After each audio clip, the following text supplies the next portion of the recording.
Vilay Kumar, working as an assistant professor, Department of Physics in St. Joseph College of Arts and Science. So dear students, in this video I am going to discuss about the subject atomic physics. In this atomic physics I chosen the subtopic X-rays. So first you see the introduction about the X-rays. So what is meant by X-rays?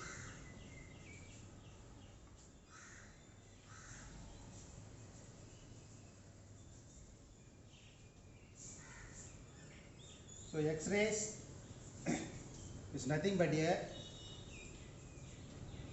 electromagnetic wave. The wavelength of this which lies between 1 nanometer to 0.05 nanometer. So and also we can compare those wavelength with ultraviolet rays and gamma rays. That is, the wavelength of these X-rays which is less than ultraviolet ray and greater than gamma ray. So X-rays, the wavelength of X-rays is greater than UV and less than gamma rays. Then we can classify the X-rays based on this wavelength.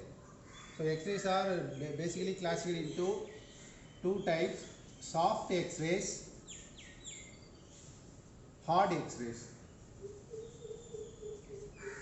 So soft X-rays means longer wavelength. It possesses longer wavelength. Hard X-rays means it possesses shorter wavelength.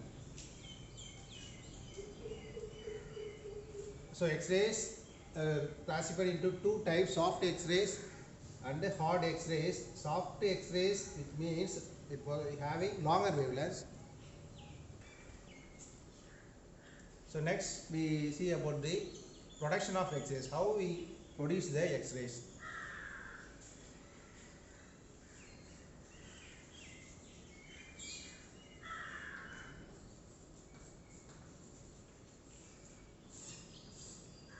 So with the help of Coolidge tube,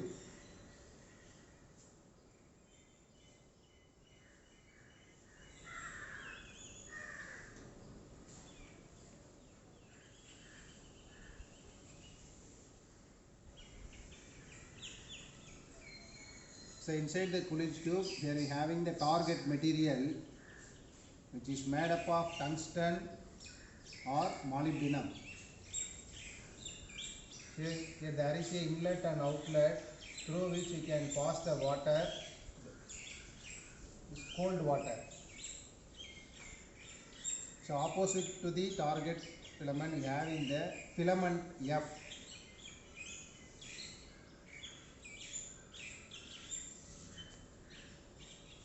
Which is maintained by battery.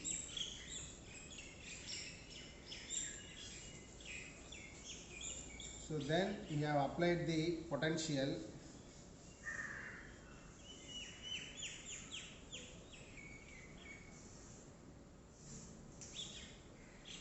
Minus and positive.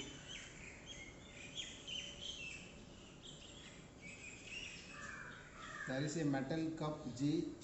Inside the metal cup we place the filament F.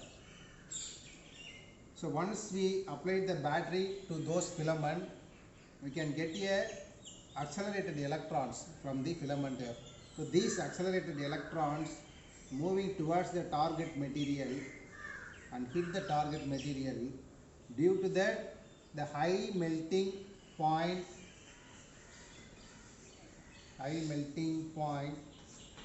high atomic number of target material which is kept opposite to the filament, we can get the most energetic intense X-rays. So there is a target material which is made up of tungsten or molybdenum, which is having high melting point and also high atomic number. Then only we can get those high energetic or high intensity X-rays. So in this Coolidge tube, for the production of X-rays, we also may vary the intensity and frequency of these X-rays. How can we vary the intensity and the frequency? With the help of the potential difference applied between anode and cathode, we can vary the intensity, and also we can vary the frequency with the help of battery. So with the help of this battery and potential difference, we can vary the intensity or frequency of these high energetic X-rays.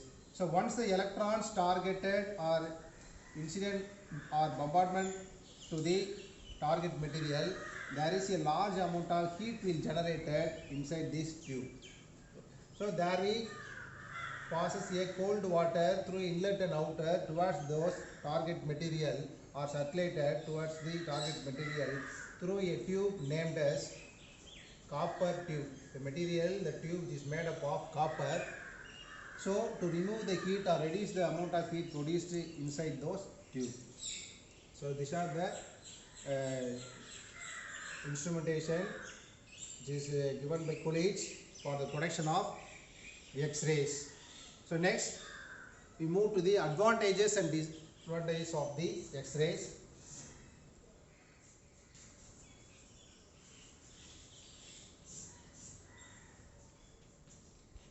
The first one, which is used to treat the malignant tumors,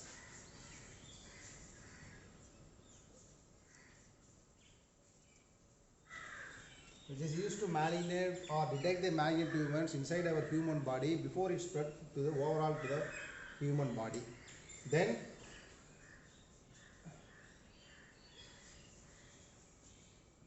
in medical field we named as radiologists to find out the any cracks or infected or so many things inside the abnormal bones.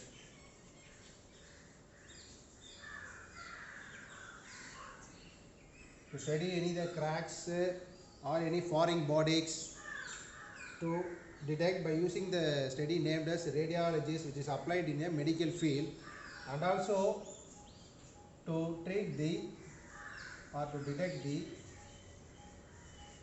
bone cancer. So these are the another applications. Then we can align the objects. We can align the objects inside the bone with the help of X-rays. So these are the few advantages of the X-rays. First one, to find out the or detect the malignant tumors. So in medical field, the study named as radiologists to find out the cracks or any foreign bodies inside the abnormal bones, and also to study the bone cancer, then align the objects in the bone cancer. These are the few points about the advantages. Next, there are some few disadvantages also for using those X-rays.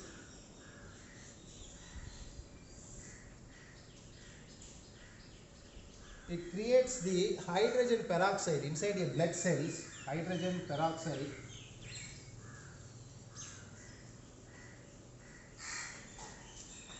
It creates hydrogen peroxide blood cells. So it can cause damages in our blood cells. So these are the disadvantages for the application of X-rays. Next, it will cause the cell damage or base of the DNA. To cause the change of the base of the DNA in our human body. So it creates a mutation. So it's some mutation in our human body system. So these are the disadvantages and advantages of the X-rays. So what is meant by X-rays? So X-rays is nothing but a electromagnetic waves. Those wavelength which lies in the range 1 nanometer equal to 0.5 nanometer. We know the value for 1 nanometer which is equal to 10 power minus 9 meter. Then we can compare those wavelength with ultraviolet and gamma rays. Then we can divide the X-rays into two forms, soft X-rays and hard X-rays based on the wavelength. Soft means longer and hard X-rays means shorter wavelength. Then move to the production of X-rays. So with the help of Coolidge tube, we can get the X-rays. So how can we get the X-rays? When fast moving electron suddenly stopped by a target material having high melting point and high atomic number, then we can get the X-rays. These are the principle for the production of X-rays. Fast moving electrons are suddenly stopped by a high atomic number of target material, we can get the X-rays. So how we get the electrons? Through the filament. With the application of battery, we can get the electrons. How we accelerate? With the help of potential difference, we can accelerate the moving of electrons. So there is a heat will generate inside a tube. To reduce the heat, here we pass the cold water through inlet and outlet through a copper tube. So the final one, advantages and disadvantages about the X-rays. So in the next session, we move to the observation of X-rays, continuous spectra and the characteristic spectra.